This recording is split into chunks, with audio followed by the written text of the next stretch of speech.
नमस्कार। पीस रेखी की तरफ से सबका स्वागत। कार्तिक महीना चालू हो गया है और आज का दिन है वो गोपाष्टमी है। गोपाष्टमी मतलब आज के दिन माना जाता है कि श्री कृष्ण भगवान इन्होंने गैया चराने के लिए आज से शुरुआत की थी। ऐसा ये शुभ दिन है गोपाष्टमी। आज के दिन महिलाएं पूजा करती हैं गाय और उसके बछड़े का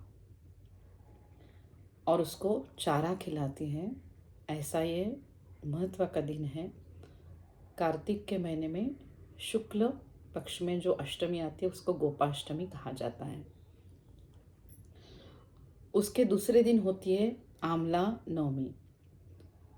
आमला नवमी के दिन माना जाता है कि जब इस ब्रह्मांड की निर्मिति हुई थी। निर्मिति होने के बाद ब्रह्मदेव उन्होंने आंवले की उत्पत्ति की थी। आंवले का झाड़ उन्होंने उत्पन्न किया था।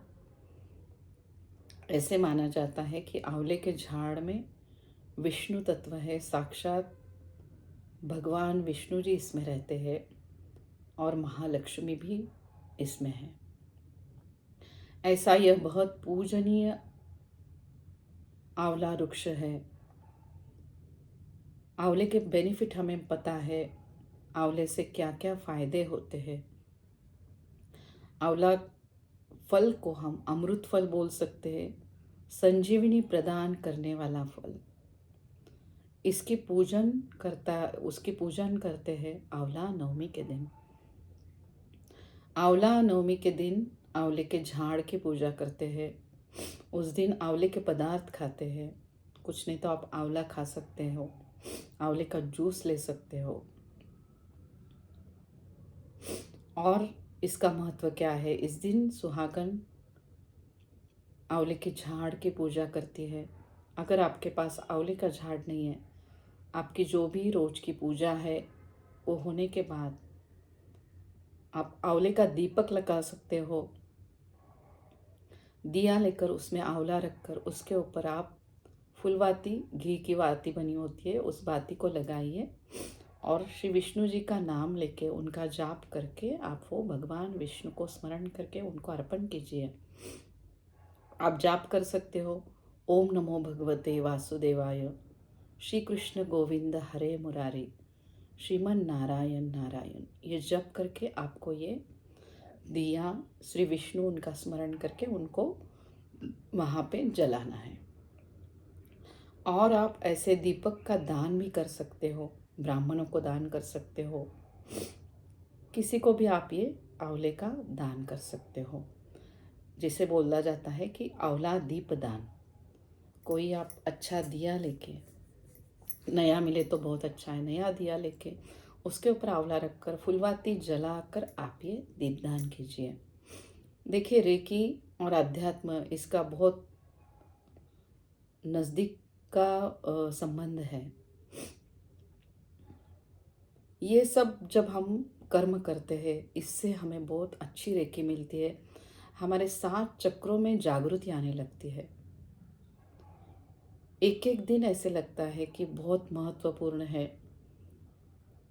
उस दिन का जो भी हम कर्म करते हैं वो कर्म करने के बाद एक अलग सी ऊर्जा हमारे पूरे चक्रों में हमें महसूस होती है। मैं बोलना चाहूँगी कि रेकी एक आध्यात्मिक शक्ति है, एक डिवाइन पावर है, एक दैवी शक्ति है, एक स्वयंभू शक्ति है जो आपसे बहुत सारे कर्म करवाती है। सिर्फ एंड सिर्फ आपका चाहिए इसके ऊपर विश्वास। तो हर एक दिन का महत्व अलग है। आंवला नवमी के बारे में हम देख रहे हैं। आंवला नवमी, इस दिन आप जो भी कर्म करते हैं वो अक्षय रहता है। अक्षय रूपी यह आंवला वृक्ष, इस दिन आप जब आंवले की पूजा करते हैं, उस झाड़ की पूजा करते हैं, कोई भी जाप आप इस दिन करते हो, ओम नमो भगवते वासुदेवाय, श्री विष्णु जी का कोई भी तो ऐसे बोला जाता है कि अक्षय रूप में ये रहता है। जो भी आप दान धर्म करते हो अक्षय रूप में रहता है। ऐसे ये पवित्र आंवला नवमी है। इस दिन आप दान कर सकते हो। गोदान के लिए तो सबसे बहुत ज़्यादा महत्व है आंवला नवमी को, लेकिन जैसे गोदान सब जन नहीं कर सकते, तो आप दीपदान कीजिए आंवला लगाकर। अन्नदान कर सकते हैं। ऐसे बोला जाता है कि ये इस कलियुग में सबसे श्रेष्ठ है, वो है अन्नदान। जिसको भी ज़रूरत है आप उसको अन्नदान कर सकते हो। आपके बाजू में कहीं गौशाला है तो वहाँ पे आप गाय को चारा खिलाने के लिए दान कर सकते हो। सहस्त्र नामावली, विष्णु सहस्त्र नामावली, ये आप बोल सकते हो। इस दिन आप जो भी पूजा करेंगे मनोभाव से, जो भी जाप करेंगे, जो भी अन्नदान करेंगे, जिस भावना से आप करेंगे वो सब अक्षय रहने वाला है। अक्षय नवमी भी इसको बोल सकते हो। अक्षय रूप में रहने वाली ये आंवला नवमी, इस दिन आपको जो भी ऐसे लगता है कि सब अच्छा करना चाहिए, अच्छा कर्म, इस दिन आप कीजिए और देखिए ये वैश्विक शक्ति रेखी कैसे काम करती है। भर भर के ऊर्जा बहने लगती है आपके पूरे शरीर से।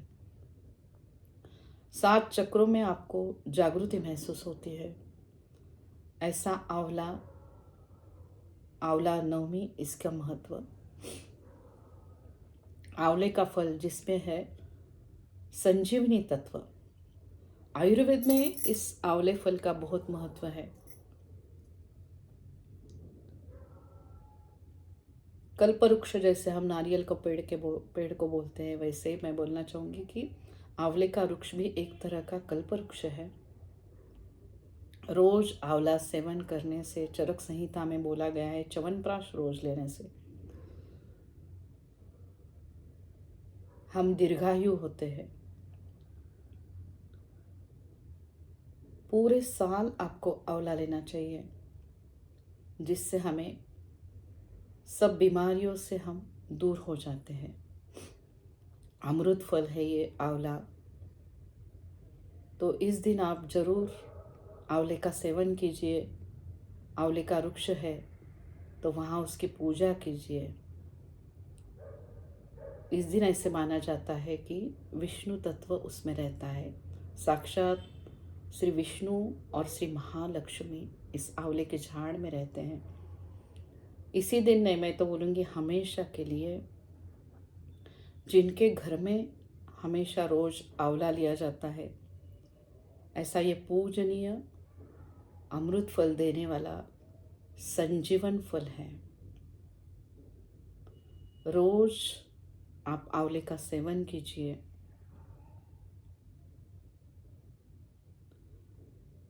और आंवले के बारे में मैं क्या बोलना चाहूँगी कि जैसे मैंने बोला है, आयुर्वेद में च्यवनप्राश बनाया जाता है। हमारी परंपरा है कि ऋषि मुनि सब सालों से आंवले का सेवन कर रहे हैं। हमारे जो पुराण कथा है उसमें आंवले का संदर्भ आता है। दीर्घायु देने वाला आंवला और उसके फायदे, तो ज़रूर अपने रोज के जीवन में आप आंवले का सेवन कीजिए। और आंवला नवमी जो श्रेष्ठ नवमी है, श्री विष्णु तत्व से एकरूप होने के लिए ऐसे बोला जाता है कि आंवला वृक्ष,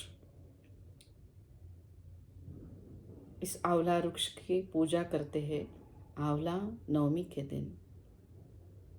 जरूर आप आंवला नवमी के दिन आंवले का वृक्ष की पूजा कीजिए, दीपदान कीजिए, आंवला लगाकर अन्नदान कीजिए। ब्राह्मणों को, गौर गरीब जिनको ज़रूरत है उनको आप दीजिए।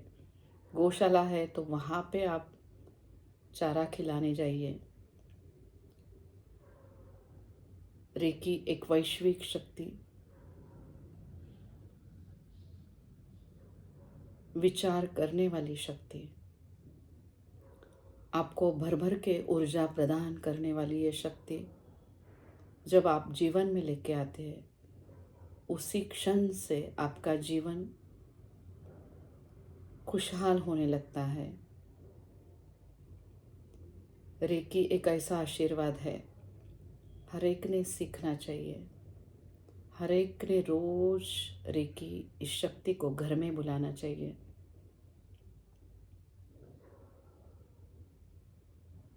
ओम नमो भगवते वासुदेवाय। आशा करती हूँ मैं जो भी आपके लिए वीडियो बना रही हूँ रेकी के बारे में, प्रत्येक दिन का जो महत्व है उस दिन के बारे में मैं बोलना आपको चाहती हूँ। अलग अलग वीडियोस आपके लिए मैं बनाती हूँ रेकी के बारे में, रेकी ध्यान के बारे में। आशा करती हूँ उससे आपको रेकी के बारे में जानकारी मिल रही होगी। आपके सप्त चक्र में जागृति आपको महसूस होने लगी होगी। वैश्विक शक्ति से सबका कल्याण हो और सबका भला हो, ये मेरी तहे दिल सी भावना।